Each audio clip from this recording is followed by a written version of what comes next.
Hermanos, buenos días. Les saludo en el nombre de nuestro amado Salvador. Quisiera pedirle que por favor me acompañe a Lucas capítulo 11. Lucas capítulo 11. Lucas 11. Y vamos a leer desde el versículo 37 hasta el versículo 54.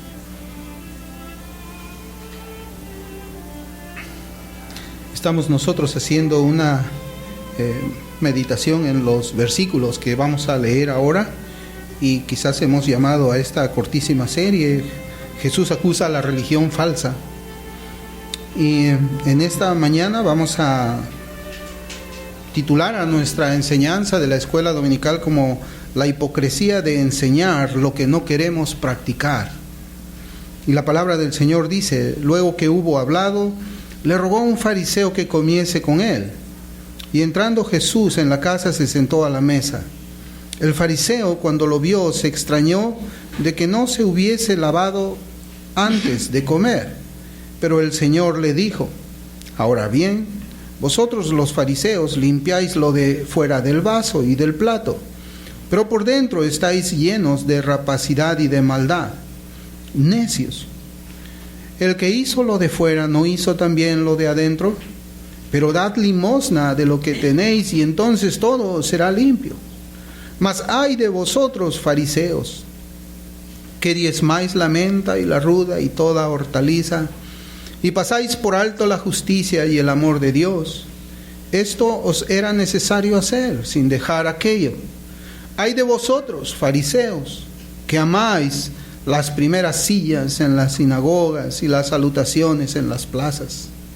Ay de vosotros, escribas y fariseos hipócritas, que sois como sepulcros que no se ven, y los hombres que andan encima no lo saben.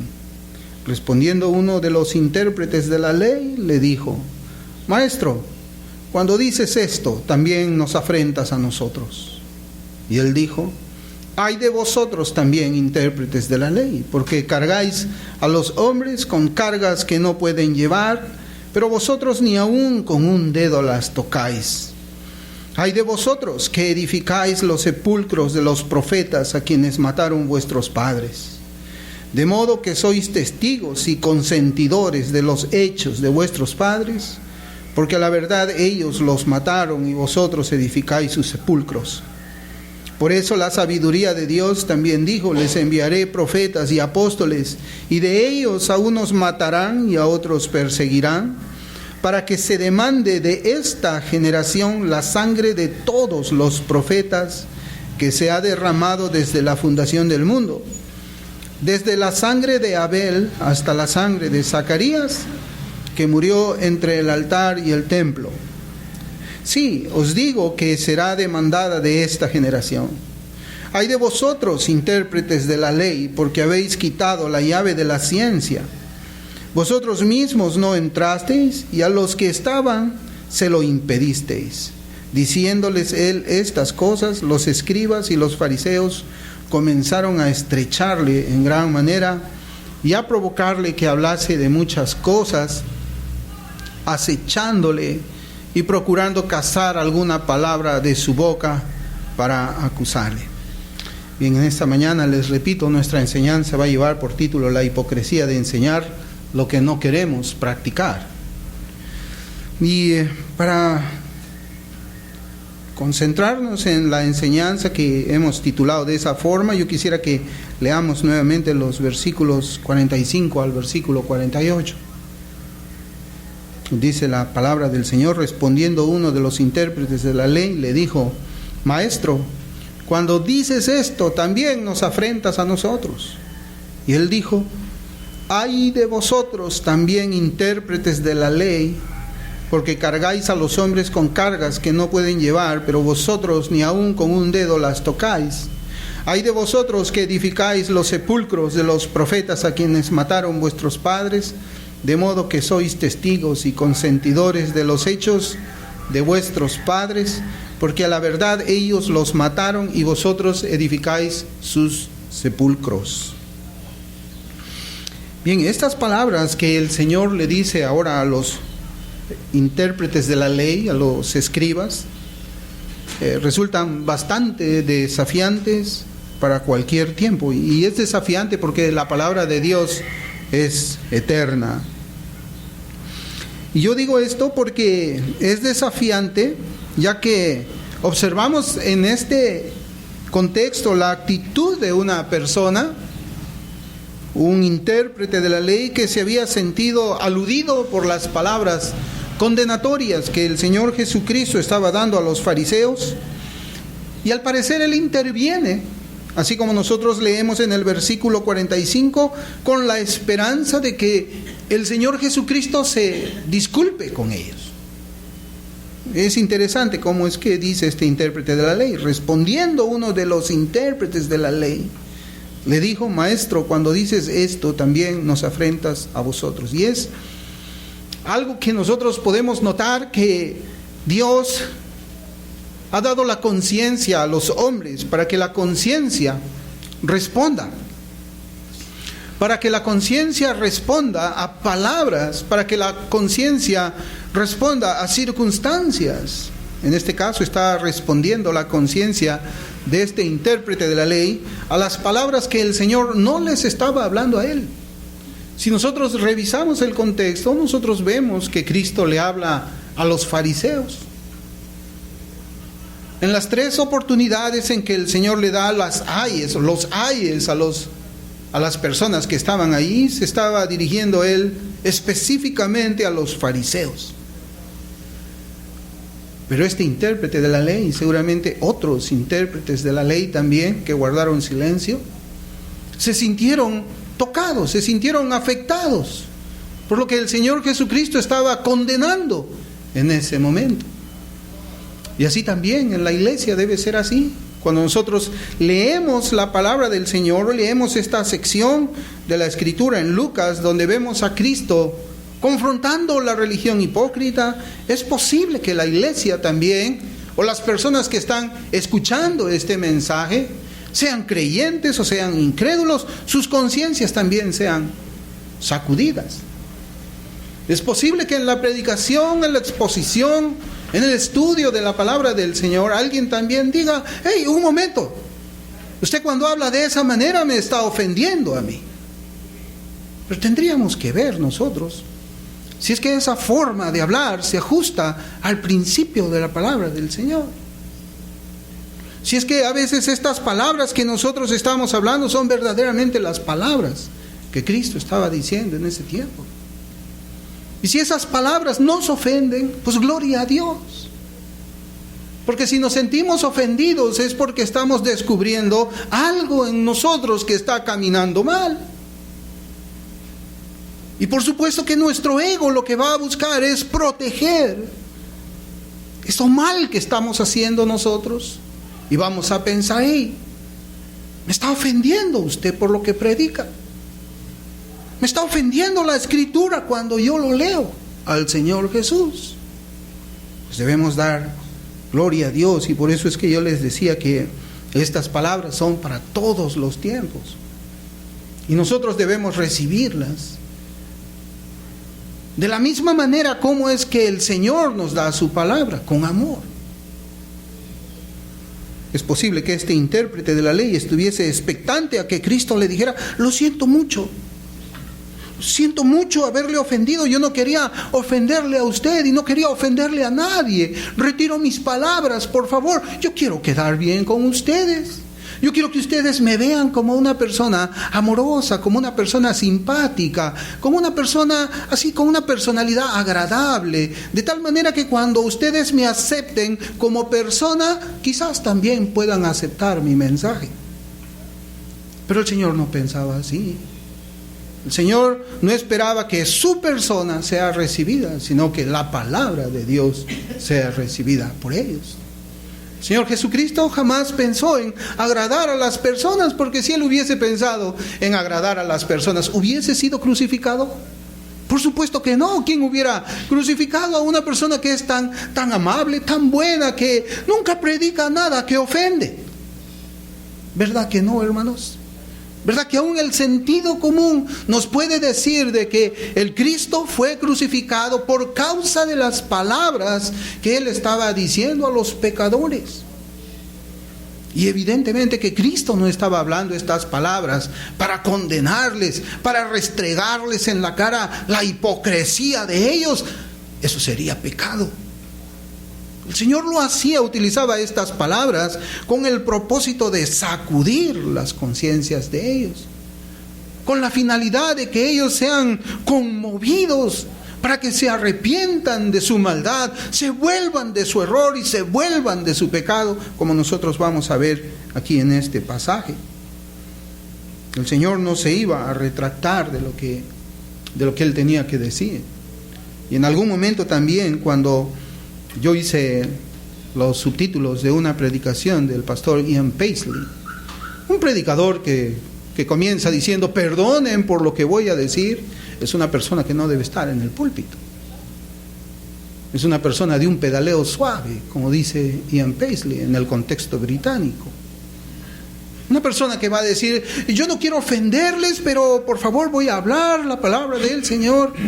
Es alguien que no ha sido llamado al ministerio, porque esa persona lo que va a buscar es agradar a los hombres.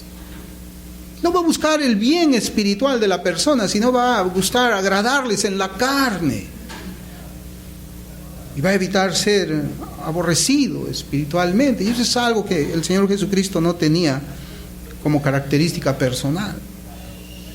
El Señor debía decir la verdadera condición en que se encontraban estas personas religiosas. Yo les decía que en nuestros días no es diferente. No es diferente. Las palabras de reprensión son difíciles de aceptar por alguna persona. ¿Cómo reaccionamos nosotros cuando alguien viene y nos dice: hey, usted está caminando mal por esto, por esto, por esto, y abro la Escritura y te voy a demostrar con la palabra del Señor que tu caminar es incorrecto? ¿Qué es lo que cómo reaccionamos? Inmediatamente nosotros buscamos proteger, porque sentimos: esta persona me está agrediendo, esta persona me está invadiendo, esta persona quiere meterse en mi vida, quiere decirme cómo es que yo tengo que vivir la vida. Y eso es una reacción que yo no sé si es normal, o es una reacción de la carne, o es una reacción de autoprotección, de autosupervivencia, pero normalmente el ser humano reacciona de esa forma. Por eso es que el Evangelio, si usted se da cuenta, está compuesto de palabras que ofenden. Siempre nosotros decimos eso, hemos leído eso, hemos escuchado eso. ¿Y a quién le gusta que se le diga: usted es un adúltero y el adúltero no va a entrar al reino de los cielos?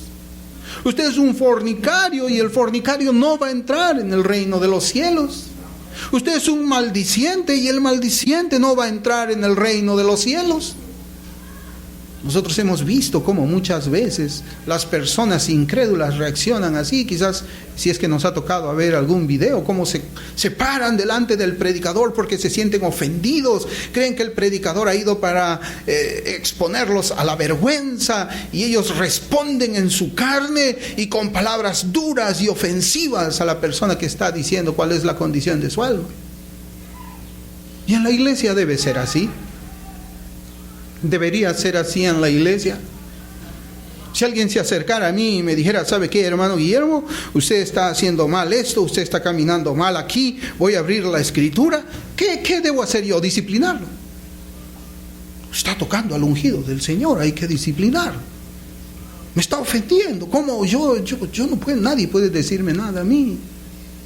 ¿Cómo debería yo responder cuando hay una reprensión hacia mi persona? ¿Cómo debería responder usted cuando hay una reprensión hacia su persona? Y esto es lo que vemos en este pasaje.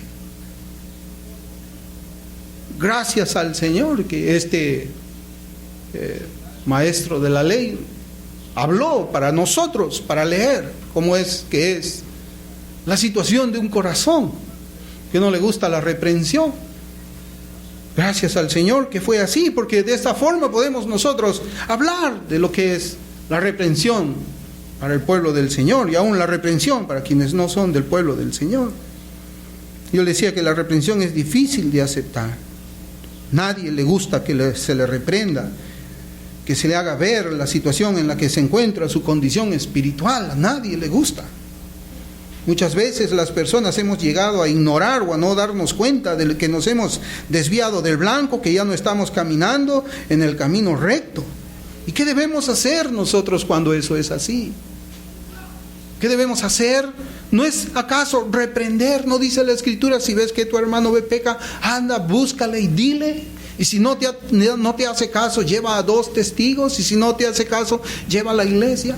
En Gálatas 6:1 también no nos habla de esa misma manera, que debemos hacerlo considerándonos a nosotros mismos. Pero ¿qué disciplina puede comenzar si es que no hay reprensión? Y la situación todavía se vuelve peor cuando vamos acompañados con otras personas que igual caminan por el camino equivocado. Y entre nosotros nos alentamos estando en medio del error y del pecado. Y eso es lo que sucedía con este intérprete de la ley. Póngase usted a pensar. ¿Cómo eran las personas que estaban allí? ¿Cómo eran esos fariseos, esos intérpretes de la ley? ¿Cómo eran ellos? El Señor estaba ofendiendo a todos y todos ellos estaban defendiendo. El Señor estaba hablándoles a todos y todos se sentían ofendidos porque todos ellos tenían el mismo carácter. Ellos estaban sentados junto con el Señor, pero todos ellos estaban equivocados a los ojos del Señor. Pero todos ellos creían que estaban en lo correcto en sus propios ojos. Hermanos, no existe una situación más triste que esa. Como dice el proverbio, hay camino que al hombre le parece, pero es camino de muerte.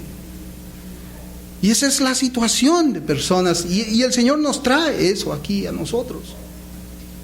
No hay situación más triste, más deplorable que una persona que no se dé cuenta cuándo es que se está desviando, cuándo se ha desviado, cuándo simplemente está lejos del camino. Por ese motivo ellos se sentían extrañados de las amonestaciones que el Señor Jesús estaba haciendo en ese momento a ellos que estaban escuchando. Ellos decían, pero ¿por qué me dicen? No, yo me siento ofendido. Yo no me doy por aludido en esta situación. Señor, tú me estás ofendiendo cuando tú hablas de esta forma. Hermanos, pero ¿qué cosa dice la Biblia acerca de la reprensión? Yo quisiera que abramos la Escritura en el libro de Proverbios unos momentos, que habla la Biblia acerca de la reprensión. Proverbios 10:17 dice: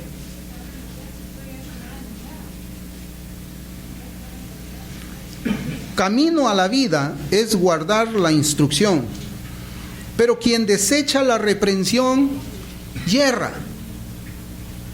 Proverbios 12:1. El que ama la instrucción ama la sabiduría, mas el que aborrece la reprensión es ignorante. Proverbios 27:5. Mejor es reprensión manifiesta que amor oculto. Eclesiastés 7:5. Mejor es oír la reprensión del sabio que la canción de los necios. Hermanos, yo les voy a preguntar algo. ¿Ustedes creen que estos pasajes que hemos leído nosotros no lo conocían los escribas y los fariseos a quienes el Señor se estaba dirigiendo? Pues claro que los conocía. Estos son pasajes del Antiguo Testamento. Ahí está el intérprete de la ley. Entonces, ¿por qué el intérprete de la ley que conoce intelectualmente estos pasajes se ofende cuando recibe reprensión? ¿No debería haberse gozado delante del Señor y decir: wow, Señor, muchas gracias por esa reprensión que tú nos estás haciendo? Tú estás aplicando la Escritura, tú estás aplicando aquí la ley para nosotros. Y la ley es buena, la ley es santa. Señor, queremos oír más esa reprensión, porque aquí dice que el que desecha la reprensión yerra. Y yo no quiero errar, yo no quiero perderme. Pero el problema de ellos es que lo conocían intelectualmente. No, seguro que si le preguntamos, sin que abran las Biblias ellos, sin que abran su Antiguo Testamento, oiga, señor intérprete de la ley, ¿qué dice Proverbios 12:1? Proverbios 12:1 dice: el que ama la instrucción, ama la sabiduría, más el que aborrece la reprensión es ignorante. ¡Wow! ¿Cuánto sabe usted? Pero ¿cuánto aplica de eso usted a su vida? Nada. No aplican nada. Porque él se ofendía de la reprensión que le estaba dando un maestro. Y un maestro que a todas luces estaba caminando en el camino correcto. Era una persona que era santa, sin mancha, pura. ¿Qué mejor reprensión que esa?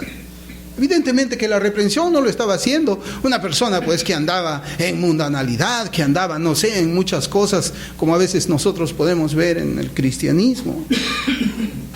Pero esta persona sabía estos pasajes, pero en realidad los despreciaba. Los usaba para enseñar, pero no lo aplicaba para su propia vida. Por eso Eclesiastés 7:5 dice: mejor es oír la reprensión del sabio que la canción de los necios. Pero para los fariseos y los intérpretes de la ley les agradaba más la canción de los necios. A ellos les gustaba más la canción de los extraviados que la reprensión del sabio, que la reprensión de Cristo, de aquel que procuraba hacerles ver sus pecados para que se arrepientan y vuelvan a Dios en fe, porque ese es el propósito de la reprensión. Y si usted lee 1 Timoteo 3:16, cuando dice toda palabra es de Dios, es inspirada, ahí va a leer usted también reprensión. Pero como les digo al principio, nadie le gusta ser reprendido, porque todos creemos que caminamos bien y no nos damos cuenta que nos hemos salido a veces del paso. Estas personas pues les agradaba más la canción de los necios y estaban muy lejos de reaccionar en arrepentimiento y fe. Ellos en su ceguera se aferraban al error y al pecado que gobernaba sus vidas y sus conciencias. Por eso es que responden así, de esa manera, al Señor. Yo quisiera que abramos también la Escritura en Eclesiastés 4 y leamos versículos 9 al 13. Eclesiastés 4, 9 al 13.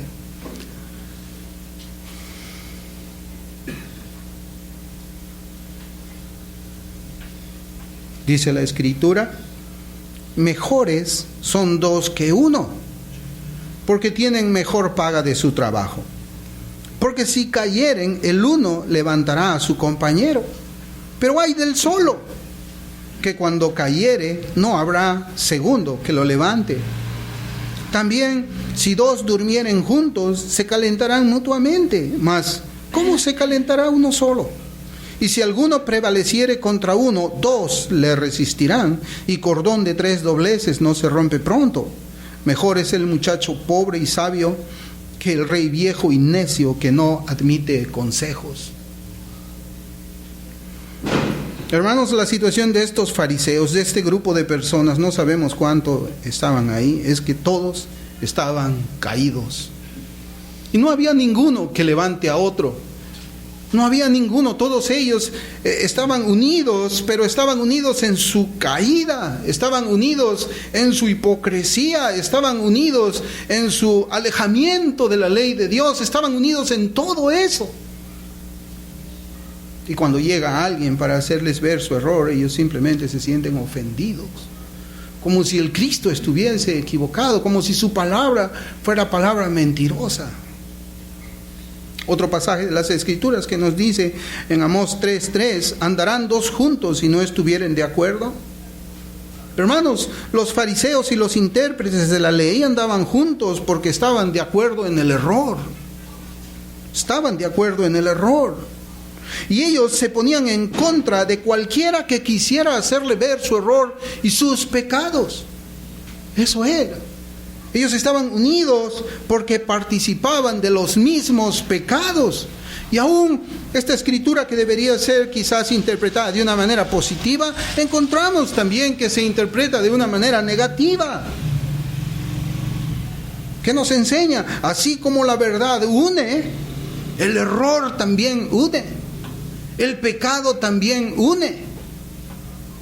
Andarán dos juntos si no están de acuerdo. Si andan juntos porque están de acuerdo, pero no necesariamente están de acuerdo en la verdad, no necesariamente están de acuerdo en la luz, no necesariamente están de acuerdo en la justicia, no necesariamente están de acuerdo en amar a Dios, no necesariamente están de acuerdo en consagrar sus vidas a Dios. También hay una unidad que es en el error, como nosotros vemos aquí en los fariseos, que se defendían entre ellos unos a otros y se coludían para matar al autor de la vida, como dijo Pedro. Hay unidad en el error, hay unidad en el pecado, solamente que Dios aborrece esa clase de unidad. Por ejemplo, en Génesis 11:6, en Génesis 11 nosotros encontramos ahí un ejemplo de unidad también. ¿De qué habla Génesis 11? Génesis 11 habla de la torre de Babel y dice la Escritura: y dijo Jehová, he aquí el pueblo es uno, y todos estos tienen un solo lenguaje, y han comenzado la obra, y nada les hará desistir ahora de lo que han pensado hacer. Este es un ejemplo de unidad, pero ¿es una unidad que agrada a Dios? No es una unidad que agrada a Dios. Ellos tienen, como dice la Escritura, una unidad. El pueblo es uno, está unido. Y todos tienen un solo lenguaje, una misma manera de hablar, mismas palabras, mismas enseñanzas, misma cultura, como usted quiera decirle. Y dice, y ahora han comenzado la obra y nada les hará desistir ahora de lo que han pensado hacer. Este es un ejemplo de unidad, pero negativamente. Yo me ponía a pensar, hermanos, en este pasaje de Génesis 11:6, ¿qué pasaría si nuestra iglesia local fuera así?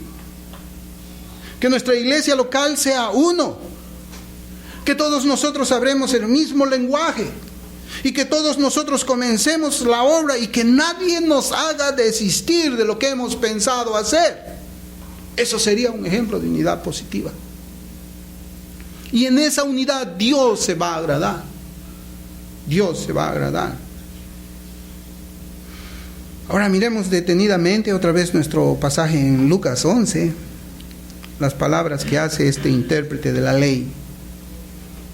En el versículo 45 dice, respondiendo uno de los intérpretes de la ley, le dijo, Maestro, cuando dices esto, también nos afrentas a nosotros.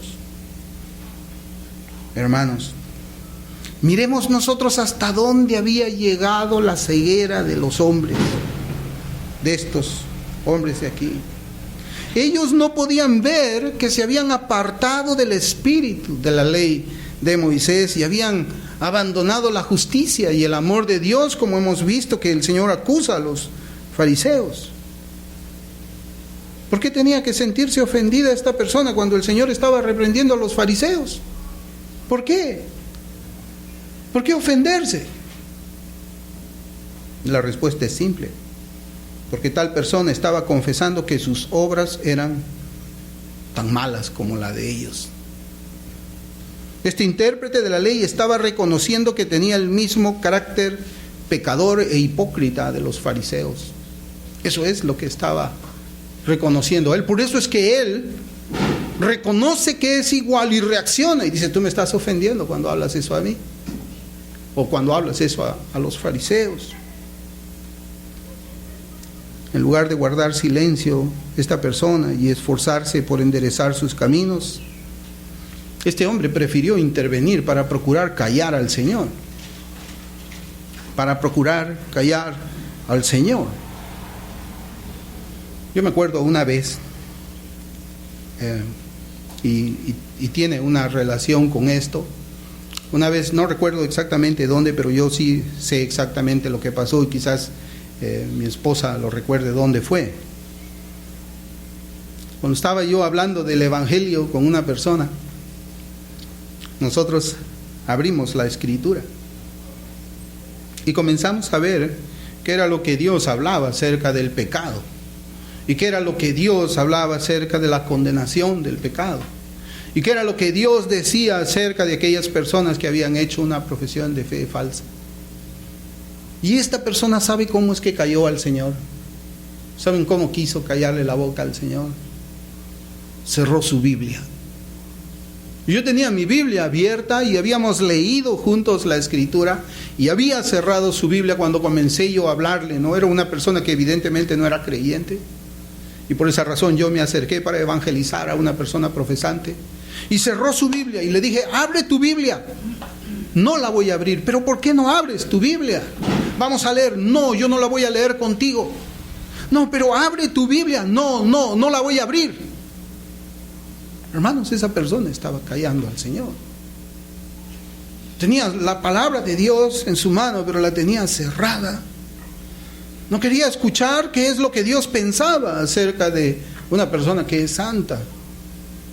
Terrible circunstancia. ¿No será que somos así también nosotros? ¿No será que cuando leemos la Escritura y notamos que algo inmediatamente está acusándonos a nosotros de pecado, agarramos y cerrado? Se acabó el problema. No lo leí, no lo oí. Puedo seguir caminando tranquilo. O quizás estamos leyendo y decimos: no, esta parte no, y abro otra página de la Biblia. Eso es callar al Señor. ¿Cuál es nuestra actitud cuando nosotros vemos que la palabra del Señor también nos afrenta a nosotros? ¿Cuál, hermanos? ¿Usted cree que va a avanzar así cuando cierra la palabra del Señor? ¿O cuando usted en su pensamiento puede creer que la reprensión no es bíblica, la reprensión no es piadosa, la reprensión es de alguien que quizás se cree superior a mí? No, no es eso. Porque cuando yo no acepto la reprensión es porque yo me creo superior, yo me creo por encima de cualquier reprensión. ¿Y es esa una actitud cristiana? Esa no es una actitud cristiana, esa no es una actitud humilde, esa no es una actitud de un hijo de Dios. ¿Qué dice la Biblia de las palabras del Señor? En Hebreos 4:12 hay un pasaje que nosotros conocemos. Y dice la Escritura: porque la palabra de Dios es viva y eficaz y más cortante que toda espada de dos filos, y penetra hasta partir el alma y el espíritu, las coyunturas y los tuétanos, y discierne los pensamientos y las intenciones del corazón. Eso es lo que dice la Biblia de ella misma. Es una espada. Es una espada de dos filos. Y aquí dice que penetra hasta partir el alma. Lamentablemente este intérprete de la ley no quería aprender sobre las cosas que habían traído daño a su alma. Este hombre prefería seguir su propio camino junto a quienes menospreciaban la justicia de Dios. Él prefería andar con otros que pecaban igual que él antes que arrepentirse y andar en la verdad. ¿No es esa una situación miserable? Preferir andar con los que han errado antes que arrepentirse y volverse al Señor. Pero aún, hermanos, cuando nosotros leemos la forma en que el Señor les habla a ellos, esos ayes eran palabras muy... llamaban la atención. Nosotros lo leemos: ay de vosotros fariseos, pero era una acusación tremenda cuando un maestro decía: ay de vosotros.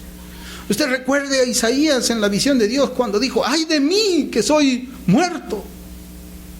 Ese ay es una cosa, pero hermanos, que nosotros debemos entenderlo en el contexto en que ellos lo entendieron. Debe llamarnos la atención. Nosotros debemos fijar nuestra vista en ese ay que el Señor está hablando. La respuesta del Señor, pues, en forma de reproche, lleva mucho amor, aunque muchos puedan creer lo contrario. El Señor habla a los intérpretes de la ley, exponiéndoles a ellos el pecado de la hipocresía de enseñar lo que ellos no practicaban. Por eso el versículo 46 dice: y él dijo: ay de vosotros también, intérpretes de la ley, porque cargáis a los hombres con cargas que no pueden llevar, pero vosotros ni aun con un dedo las tocáis. Y era algo, pues, que nosotros quizás ya lo sabemos, cómo es que era la forma en que estas personas ejercían la religión en Israel como líderes del pueblo. Lo que ellos hacían es mandar a cumplir la ley de Moisés de una manera total y escrupulosa. advirtiéndole, al pueblo que les esperaba una sentencia de muerte si es que ellos incumplían en alguno de los puntos merecedores de muerte, cuando ellos mismos tenían en poco el mandamiento del Dios Santo. ¿Usted se imagina esa situación de ellos? Esa acusación que hace el Señor a ellos. El Señor le reprueba a ellos, y el apóstol Pablo también lo hace en el Nuevo Testamento. En Romanos 2, versículos del 21 al 24, nosotros también observamos el mismo reproche que el Señor hizo a estos hombres. Ahora Pablo lo hace a los judíos. Romanos 2, del 21 al 24, dice la Escritura: tú pues que enseñas a otro, ¿no te enseñas a ti mismo? Tú que predicas que no se ha de hurtar, ¿hurtas? Tú que dices que no se ha de adulterar, ¿adulteras? Tú que abominas de los ídolos, ¿cometes sacrilegio? Tú que te jactas de la ley, con infracción de la ley deshonras a Dios. Porque como está escrito, el nombre de Dios es blasfemado entre los gentiles por causa de vosotros. Cuando nosotros enseñamos algo que no practicamos, el nombre de Dios es blasfemado por los gentiles. Quizás por eso la Escritura dice, ¿no?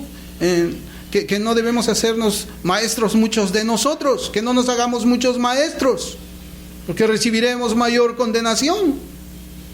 Un maestro que enseña y que no practica, ¿qué podríamos pensar de él? Pues tendríamos que pensar lo que la Escritura dice. Por eso yo tengo preguntas para nosotros. Hermanos, enseñamos a otros a que cumplan los mandamientos de Dios que nosotros mismos nos rehusamos a cumplir. Porque esa es la circunstancia de esta gente. Le decimos a las personas que deben de temer a Dios, pero le tememos nosotros porque eso es lo que enseñamos. Estas personas no tienen temor a Dios, pero lo tenemos nosotros.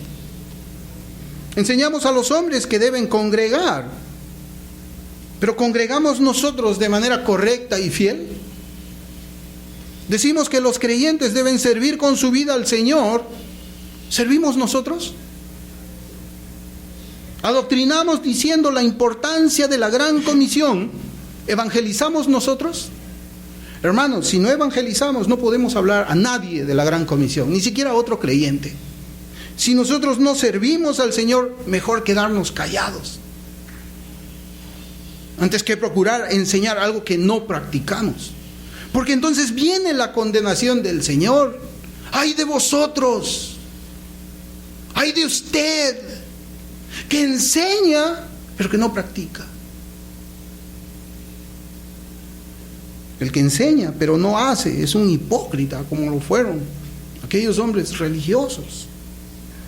El que sabe, pero no obedece, es una persona que vive sin la ley de Dios. Es un pecador rebelde contra Dios. Y yo pregunto, ¿cuál de esas dos condiciones espirituales será la mejor? ¿Cuál? ¿Saber y no obedecer?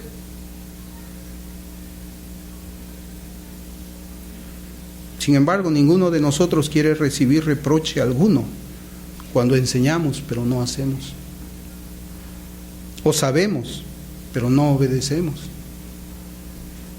Mateo 5:19 nos trae una advertencia, hermanos. En Mateo 5:19 la palabra del Señor dice: de manera que cualquiera que quebrante uno de estos mandamientos muy pequeños y así enseñe a los hombres, muy pequeño será llamado en el reino de los cielos. Mas cualquiera que los haga y los enseñe, éste será llamado grande en el reino de los cielos. Y yo me pregunto, hermanos, en este mismo momento, ¿cómo es que somos considerados cada uno de nosotros en el reino de los cielos? ¿Somos considerados grande? ¿O somos considerados pequeño? Somos nosotros de esas personas que enseñamos a quebrantar el mandamiento. ¿Y cómo enseñamos a quebrantar el mandamiento? Pues es muy fácil, enseñándolo, pero no practicándolo. ¿Usted qué enseña ahí a la persona que le ve así? Que le escucha, pero con sus ojos ve que su vida es diferente a lo que usted está enseñando. Usted le está enseñando que el cristianismo se puede vivir de esta forma. Usted le está enseñando a esa persona, puedes pecar, mira, yo vivo así y no me pasa nada. Tengo prosperidad, no me enfermo. A Dios le place eso, quizás. Pero sin embargo, dice que los grandes, dice cualquiera que los haga y los enseñe. Hacerlo y enseñarlo. Ese es grande. Aquí está haciendo una unidad entre el conocimiento y la práctica de lo que es la religión cristiana. Y esta reprensión que el Señor está haciendo a este fariseo de que enseña y no hace, es una reprensión no solamente para las personas que estamos aquí en el púlpito, aunque verdaderamente yo debo de practicar lo que estoy enseñando como Esdras lo hacía. Debo de cuidar mi vida, de ser lo que yo estoy predicando, lo que yo estoy enseñando. De otra manera yo me convertiría en un hombre hipócrita como ellos. Esforzarme en llevar, en cumplir los mandamientos del Señor, en hacer todas las tareas que yo veo que el Señor me muestra por medio de su palabra. Evidentemente que desde el púlpito tiene que haber una correcta aplicación de esta doctrina que estamos viendo ahora. Pero no es solamente para las personas que estamos en el púlpito, sino también para los padres y las madres que enseñan a sus hijos en casa. ¿Cómo le va a enseñar un papá algo a su hijo que no quiere practicar él? ¿Cómo una madre le puede decir, hijo, tienes que amar a Dios, cuando el hijo se da cuenta que la madre no le ama? Es también para los hermanos que quieren enseñar a otros hermanos de manera personal. Un discipulado personal. No tenemos nuevos convertidos nosotros aquí en la iglesia, pero cuando hay un nuevo convertido, por lo general se le pone un hermano al lado para que ese hermano enseñe al nuevo en la fe. ¿Y a quién vamos a poner al lado de ese nuevo en la fe? ¿A una persona que sabe, pero que no practica? ¿O a una persona que hace y enseña? Esta enseñanza también es aplicable para todos los creyentes que llaman al arrepentimiento a otros cuando le dicen, Jesús es el Señor. Cuando nosotros le predicamos a un incrédulo y le decimos, Jesús es el Señor, ¿Señor de qué? ¿Es Señor de tu vida? ¿Es Señor de mi vida? ¿Cómo demuestro que Él es Señor de mi vida si no le obedezco? ¿Qué clase de señorío es ese cuando en realidad yo camino según mi propia opinión y no según la opinión de Dios? Por eso es que Malaquías 1:6 dice, el hijo honra al padre y el siervo a su señor. Si pues soy yo padre, ¿dónde está mi honra? Y si soy señor, ¿dónde está mi temor? Dice Jehová de los ejércitos a vosotros. Por eso es que esta enseñanza, hermanos, no es solamente para quienes estamos en un púlpito enseñando, cuando verdaderamente debería ser así, en primer lugar, sino es para todos. Enseñar algo que no practicamos es malo, es condenable para Dios. ¿Qué es lo que nos enseña todo esto? Nos enseña que cuando nosotros instruimos a otros sin una vida práctica, no trae honra a Dios. Hablar de Cristo como Señor sin una obediencia a sus mandamientos no trae honra a Dios. Es todo lo contrario, ya lo leímos en Romanos 2:24, cuando dice, porque está escrito, el nombre de Dios es blasfemado entre los gentiles por causa de vosotros. ¿Y por qué acusa a los judíos así? ¿Por qué es que ellos estaban haciendo que el nombre de Dios sea blasfemado? ¿Por qué? Porque ellos enseñaban a otros, pero no se enseñaban a ellos mismos. Ellos enseñaban que no habías de hurtar, pero ellos hurtaban. Ellos enseñaban que no se debía blasfemar, pero ellos blasfemaban. Hermanos, miren, sabemos que la perfección no la vamos a alcanzar en esta vida. Yo quiero tocar también este tema, ¿no? Cuando nosotros hablamos de obediencia, cuando hablamos de consagración, todas esas tareas que vemos en la Escritura que nosotros debemos hacer, sabemos que la perfección no la vamos a alcanzar en esta vida. Yo creo que estamos de acuerdo en eso, ¿verdad, hermanos? No vamos a ser perfectos aquí en la vida, ¿no? Pero este argumento, hermanos, es usado de dos maneras. Y hay dos clases de personas que usan siempre este argumento. Los primeros usan estas palabras como un permiso para continuar viviendo en un determinado pecado sin arrepentirse por ello, a pesar de reconocer en sus conciencias que no andan bien delante de Dios. ¿Cuántas veces hemos escuchado que se usa el pecado de David con Betsabé para justificar el adulterio? ¿Cuántas veces? No soy perfecto. ¿Ya lo ves tú al rey David cómo cayó en adulterio? ¿Ya no ves tú que Abraham fue mentiroso? ¿Por qué no puedo mentir yo? Nadie es perfecto. Y hermano, es la situación más lamentable y triste, usar la Escritura para justificar su propio pecado. Yo pienso que cuando una persona llega a ese punto, el Espíritu Santo ya no puede hacer absolutamente nada en el alma de aquel. Absolutamente nada, hermanos. Simplemente esa conciencia está cauterizada, es una cicatriz, es una herida ya hecha ahí que no se va a borrar y no hay manera de quitarlo. Pero hay otras personas que también sabemos que no somos perfectos.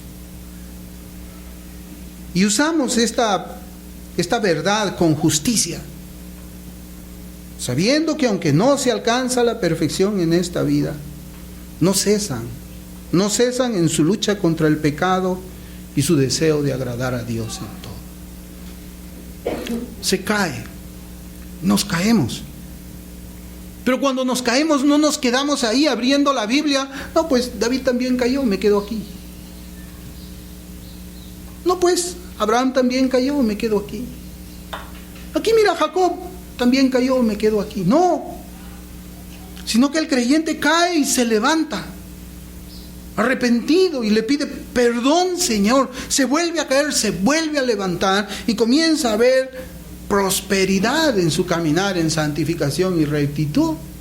Él sabe que no va a ser perfecto. Yo sé que no soy perfecto, que no voy a alcanzar la perfección en esta vida. Ustedes saben que no son perfectos y que no van a alcanzar la perfección en esta vida, pero y por eso van a dejar de santificarse. Por eso vamos a dejar de esforzarnos, por eso vamos a dejar de luchar contra el pecado, por eso vamos a dejar de mortificar el pecado, por eso vamos a dejar de santificarnos nosotros. Por supuesto que no. Por supuesto que no. ¿Cuál de estas dos posiciones es la que cada uno de nosotros abraza? El versículo 47 dice: ay de vosotros que edificáis los sepulcros de los profetas a quienes mataron vuestros padres, de modo que sois testigos y consentidores de los hechos de vuestros padres, porque a la verdad ellos los mataron y vosotros edificáis sus sepulcros. Hermanos, los antepasados de esta generación a la que el Señor se estaba enfrentando, una clase religiosa que se caracterizaba por la hipocresía, esos antepasados pusieron a los fieles profetas de Dios bajo pena de muerte. Los mataban. Los mataban porque el siervo del Señor decía: así dice Jehová. Acuérdese de Jeremías, por ejemplo.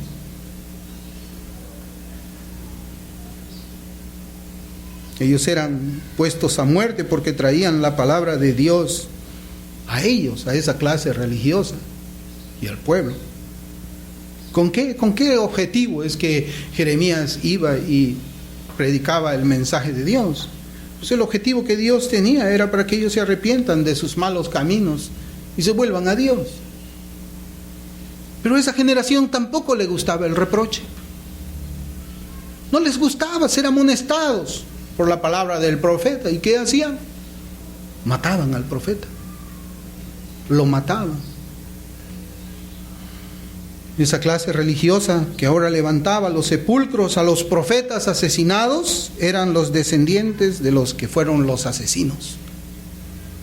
Aquella generación reconocía que fueron hombres santos y que merecían honor. ¿Y cómo sabemos eso? Pues la palabra de Dios nos enseña, porque ellos les rindieron honor al construirles sepulcros y así ellos estaban condenando a sus antepasados, quienes los habían matado. Yo creo que eso lo entendemos claramente, es lo que la Escritura nos enseña. Sin embargo, ellos mismos, esa generación a la que el Señor estaba hablando ahora, iban a incurrir en el mismo delito de sus ancestros, al darle muerte a Cristo, el profeta del Dios vivo. Por eso Deuteronomio 18:15 dice: profeta de en medio de ti, de tus hermanos, como yo, te levantará Jehová tu Dios, a él oiréis. Deuteronomio 18:18, 3 versículos más abajo, dice: profeta les levantaré de en medio de sus hermanos, como tú, y pondré mis palabras en su boca, y él les hablará todo lo que yo le mandare. Ellos iban a matar, como ciertamente mataron a Cristo.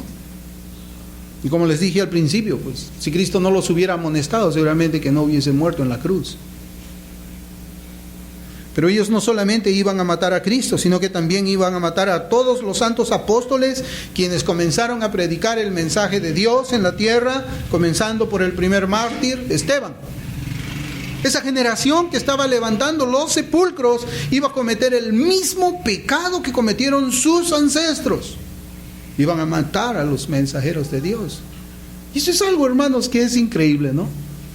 Yo me ponía a pensar cuando meditaba aquí, decía, por un lado ellos le rinden honor a esos profetas que estaban amonestando, que estaban haciendo reprensión al pueblo, pero cuando ellos tenían en medio de ellos mismos un profeta que también tenía ese mismo carácter del siervo de Dios, de reprender y predicar la palabra de Dios tal como es, querían matarlo. Por eso es que era una generación altamente hipócrita. Una religiosidad hipócrita. Si los profetas del pasado, a quienes ellos le habían levantado esas tumbas, hubieran caído en las manos de ellos mismos, ellos también los hubieran matado, como lo hicieron sus padres. Ellos hubieran asesinado a los santos profetas, porque el mensaje que ellos traían de la palabra de Dios condenaba también sus vidas, iba a condenarles también. Jeremías, Isaías, cualquiera de esos profetas les hubiera condenado a ellos de la misma forma como lo hizo Cristo. ¿Por qué? Porque el mensaje iba a ser igual. El mensaje iba a ser igual. Iban a ser reprendidos por su hipocresía. Esa clase de mensaje siempre fue incómoda para ellos, para el religioso falso. Pero igual es en nuestros días, hermanos. Y es increíble cómo existe una similitud cuando uno ve ahí la palabra del Señor y le dice: Señor, muéstrame cómo es que esto se ve ahora en nuestros días. Y yo decía, pues es igual en nuestros días. Igual. Es igual en nuestros días en que las personas aman a los predicadores de antaño.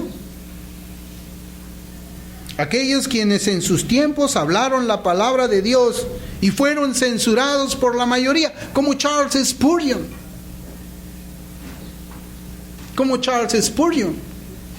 ¿Cuántos de nosotros conocemos cómo es que fue el ministerio de Charles Spurgeon allá por mediados del siglo XIX? ¿Cómo es que él escribió a una clase religiosa que había errado en lo que se conoció como la controversia del declive? ¿Cómo es que él fue vetado por la mayoría de las personas que estaban allí reunidos en la Unión Bautista de Londres? ¿Cómo es que Charles Spurgeon fue vetado por ellos, fue despreciado por ellos? Y ahora, ¿cómo tenemos nosotros al predicador Charles Spurgeon? El príncipe de los predicadores, decimos. Nadie como Spurgeon. Él se enfrentó a la iglesia que estaba en declive en sus días. Sin embargo, hermanos, hoy día aborrecen a los que predican igual que Spurgeon en sus días. Es igualito. Yo veía, Señor, esto es igual. Como decía Salomón, no hay nada nuevo debajo del sol. Por un lado le rinden un tributo, honor y reverencia al señor Charles Spurgeon, pero por otro lado condenan hoy día a los que predican igual que él. ¿No es eso lo que estaba pasando aquí, hermanos? ¿No es eso lo que pasa ahora? ¿No han visto ustedes en la red social cómo hablan de Spurgeon y ponen algo de Spurgeon y todo el mundo se vuelve loco? Oh, Spurgeon, pero cuando uno habla igual que Spurgeon, no tiene amor. No quiere la división de la iglesia. No, está mal, hay que apedrear a este profeta. Hermanos, a veces nosotros caemos en ese error.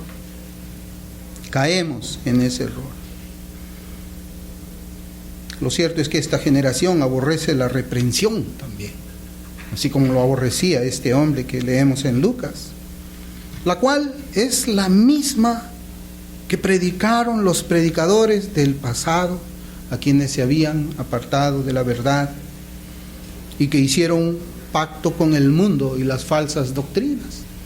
Porque Spurgeon se opuso a eso.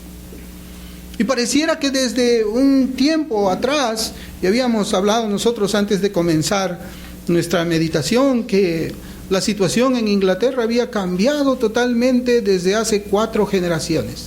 Hace 160 años atrás era completamente diferente. Y ahí nos situamos nosotros en el tiempo de Spurgeon, cuando comienza a haber un pacto con el mundo, un pacto con el error, un pacto con doctrinas erradas. Se opuso él a su época. Hermano, usted no conoce la historia de Spurgeon quizás. Pero en nuestro pasaje vemos que los escribas se ofendieron por las reprensiones que Cristo estaba haciendo. A ellos no les gustaba el reproche por sus actos que eran malvados y pecaminosos. Hermanos, ¿cómo somos nosotros? ¿Cómo somos nosotros? ¿No nos gusta el reproche? Preferimos que nadie nos diga nada cuando estamos en el error y el pecado. ¿Usted prefiere eso? ¿O prefiero yo eso? Prefiero yo eso. Los escribas admiraban a los mensajeros de Dios que fueron muertos por causa del mensaje que traían. ¿Somos así también nosotros, hermanos? Adoramos a los predicadores del pasado, pero aborrecemos a los que en nuestros días predican igual que ellos. Hermanos, y todavía algo más que yo me ponía a pensar. Si el Señor entrara hoy en nuestra iglesia, el Señor Jesucristo, y le cediéramos este púlpito y todos nosotros estuviésemos sentados ahí, ¿qué palabras tendría para nosotros?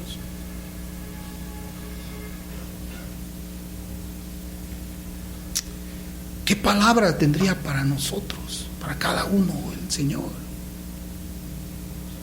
Nos reprendería. Y si el Señor nos reprendiera, ¿cómo reaccionaríamos? Si el Señor nos reprendiera así por estas mismas causas que reprendía a ellos, ¿cómo reaccionaríamos nosotros? ¿Alguien se levantaría y le diría, Señor, nos estás ofendiendo?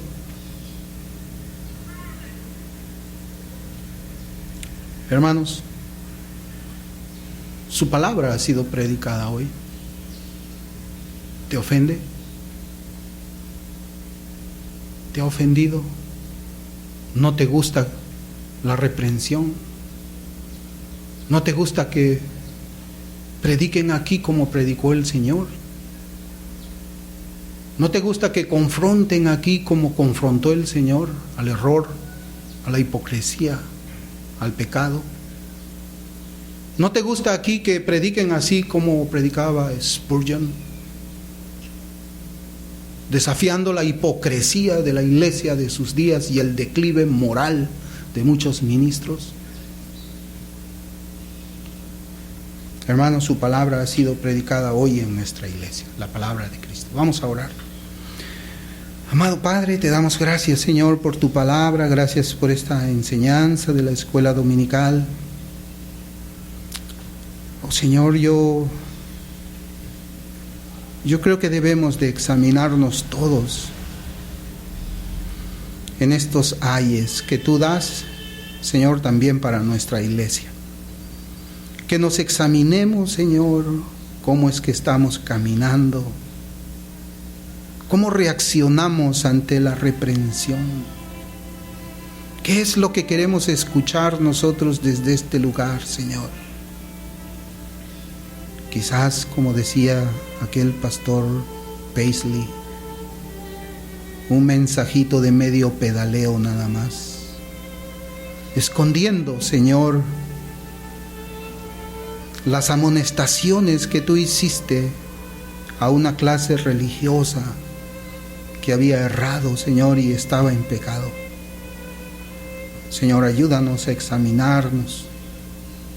Te pedimos, Señor, que tú nos alumbres, que tú derribes, Señor, cualquier prejuicio que podamos tener para defendernos de aquello que es indefendible.